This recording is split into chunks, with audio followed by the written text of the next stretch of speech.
Olá, meu irmão, minha irmã, domingo de Pentecostes, solenidade do Pentecostes, o derramamento do Espírito Santo, o aniversário da igreja, né? Quando a igreja é apresentada ao mundo nessa festa tão bonita. Uma alegria ter você aqui para a nossa homilia diária. E eu queria pedir licença para você para fazer uma coisa. O evangelho de hoje, de Pentecostes, do domingo, é o evangelho de João 20, 19 a 23, que é o evangelho lá do segundo domingo da Páscoa. Jesus entra, a paz esteja convosco, sopra o Espírito Santo, perdoar os pecados, né?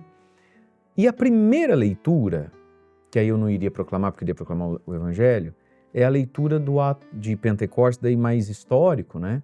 E como aqui não é uma missa onde tem todas as leituras, eu preciso escolher uma só, eu gostaria de escolher e proclamar, então, não hoje, excepcionalmente, não o evangelho, mas a primeira leitura da missa que eu sei que você vai.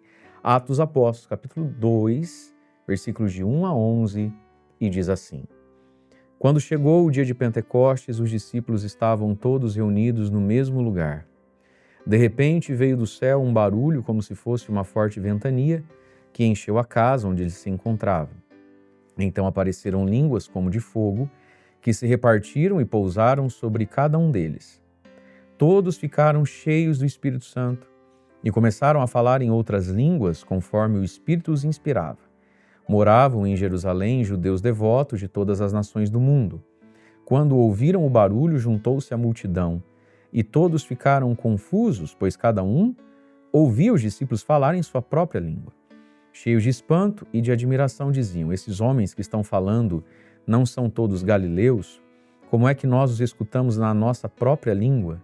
Nós, que somos partos, medos e elamitas, habitantes da Mesopotâmia, da Judéia e da Capadócia, do Ponto e da Ásia, da Frígia e da Panfilha, do Egito e da parte da Líbia, próxima de Cirene, também romanos que aqui residem, judeus e prosélitos, cretenses e árabes, todos nós os escutamos anunciarem as maravilhas de Deus na nossa própria língua.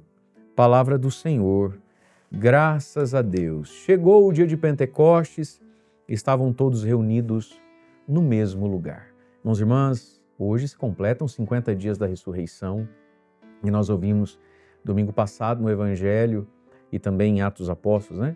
Na ascensão de Jesus, Jesus dizendo: não se afastem de Jerusalém, vocês receberão poder do alto, o Espírito Santo. Vocês serão batizados, mergulhados no Espírito Santo para serem minhas testemunhas em todas as nações.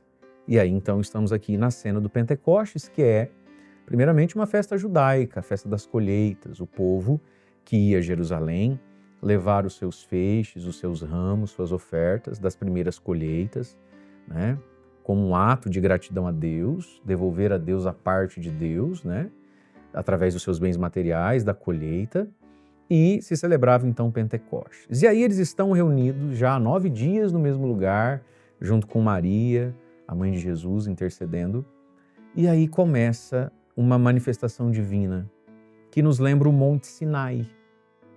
O Monte Sinai. O povo, quando viveu lá a sua primeira Páscoa, a Páscoa judaica, quando Moisés abriu o mar naquela madrugada e o povo passou, o que aconteceu dali 50 dias? Moisés sobe no Monte Sinai e o monte treme, é muito barulho, é um negócio, é muita fumaça. E lá Deus dá as tábuas da lei com os 10 mandamentos. Depois disso, os profetas vão dizendo: tirarei de vós o coração de pedra, darei um coração de carne e escreverei dentro de vós a minha lei, dar-vos-ei o meu espírito, derramarei o meu espírito. Né? E aí então se cumpre no dia de Pentecostes para os apóstolos, para a igreja, as profecias. E agora é dada uma nova lei, não mais em tábuas, é a lei do Espírito que ao entrar em nós vai mudando essas leis que nos regem. A lei do pecado, a lei do egoísmo, a lei da maldade, a lei da impureza. As leis que às vezes entraram em nós por um trauma, por uma dor, por uma família disfuncional. A lei que entrou em nós por uma mágoa, um ressentimento. Todos nós somos meio que governados por uma lei. Alguns vão encontrando e aprendendo a lei do próprio temperamento. Não, eu sou assim, porque eu sou colérico, eu sou assim porque eu sou fleumático, eu sou assim porque sanguíneo melancólico. Mas quando vem o Espírito Santo, ele coloca em nós uma nova lei, uma nova regência. Entende isso? E aí, a cena aqui desse domingo de Pentecostes, lá em Jerusalém, barulho, tudo treme, uma epifania, fumaça, línguas de fogo, aí as pessoas escutam um barulho lá fora, todos se reúnem perto daquela casa, e o cenáculo é o andar de cima de um sobrado. Então, essa é a ideia da montanha. Então, o Pentecostes nosso é o novo Sinai, para nos dar uma nova lei, um novo governo sobre a nossa vida. Sermos governados pelo Espírito Santo e não mais por coisas naturais, né? E nesse Sinai, novo Sinai, que é o Pentecostes da igreja, nós temos a vitória e a superação de um outro fato bíblico, a Torre de Babel. Quando as línguas se confundiram, ninguém mais se entendeu. E aqui aconteceu um fenômeno naquela ocasião. Eles ficaram tão cheios do Espírito Santo que começaram a falar idiomas e línguas. E aí todo mundo fala assim, mas esses homens não são todos judeus galileus? Como então estamos escutando-os falar na nossa própria língua? Aqui, neste Pentecoste, os discípulos não falaram línguas estranhas, eles falaram nem a glossolalia, que é o orar em línguas, que está lá na carta aos Coríntios, na carta aos Romanos, e que sim existe.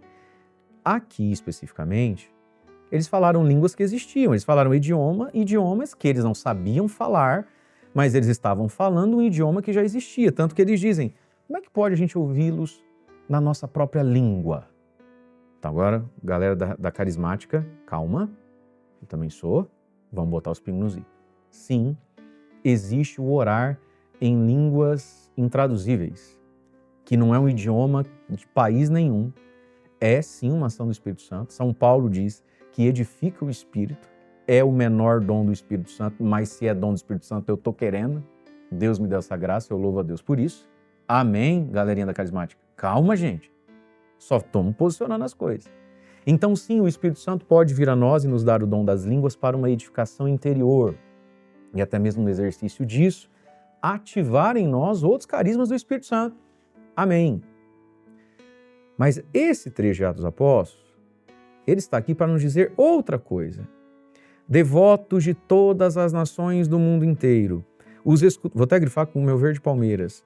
Nós os escutamos anunciarem as maravilhas de Deus na nossa própria língua. Portanto, hoje a catequese da igreja é para dizer que o Espírito Santo vem para nos capacitar para anunciar, primeiro, as maravilhas de Deus. Segundo, anunciar na língua que o outro entende. Nos capacitar para a evangelização. A gente sabe, por exemplo, na vida de muitos santos e santas de Deus, esse fenômeno aconteceu, né? Na vida de tantos missionários, de chegar lá e aprender milagrosamente o idioma do outro. Na vida de São Francisco Xavier, por exemplo, em muitos lugares ele ia, nunca tinha escutado aquele dialeto, chegava lá, falava de trás para frente, filho, deixava as coisas por escrito, saía de lá, não sabia mais falar. Então, esse Pentecostes aconteceu na vida de muitos santos e nas urgências da vida pode acontecer. Mas isso aqui está sobretudo para dizer que a igreja é para todos os povos, para todas as raças, para todas as línguas e nações. E nós, no nosso dia, pela unção e ardor do Espírito Santo, sermos capazes de anunciar, não a nós mesmos, anunciar as maravilhas do Cristo ressuscitado. A boa notícia é que é Jesus numa língua que o outro entenda o que eu estou falando com ele.